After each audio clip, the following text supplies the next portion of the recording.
For a little over a month now, those ribbons have been on trees, been on light posts, showing the unity in our community after the horrors that came to Annunciation Church and School in South Minneapolis.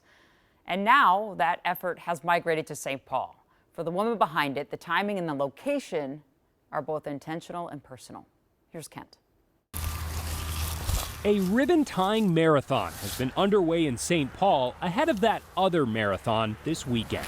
Over the last week and a half is when I really decided, okay, I'm going to do the whole stretch and see how far we can get.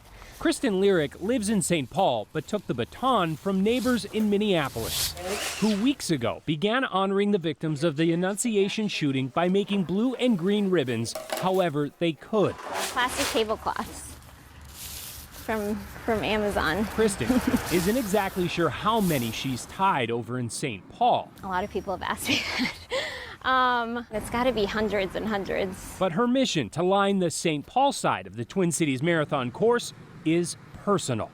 We have known the Merkel family for 10 years, and we attend the same church as the Forches family. And so for me, it felt, when I came back from visiting the memorial site at Annunciation, it felt so almost sad to me that as I drove on Summit back into the city and crossed the river, there was just no sign of this happening.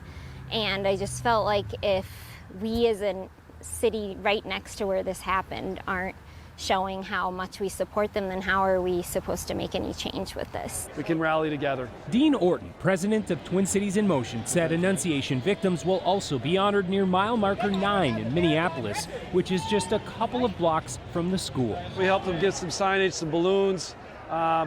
They want to have a community presence and an opportunity for people to engage with them and also do some fundraising. He says they also offered families dozens of free entries for the weekend events. A total of 4 different distances that Annunciation will have packet pickup for their runners.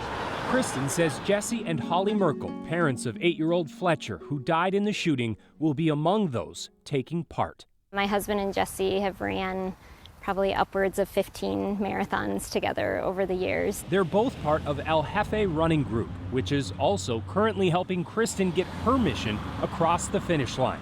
And come this weekend, they'll also line the course with love in special t-shirts. Because Fletcher's favorite thing to do was fishing this year, they decided to make it in the colors of Annunciation and put a fish with his initials in the middle. My biggest hope is it doesn't make them sad to the point that it makes it even more difficult than the race will already be. I hope it helps them feel loved and supported. If this marathon is any indication, they certainly will. Everyone just wants to do something. Everyone just wants to feel like they're helping and carrying some of, this awful weight that these families are carrying, and I think we're cheering for them all the way. You know what else I thought about Proud?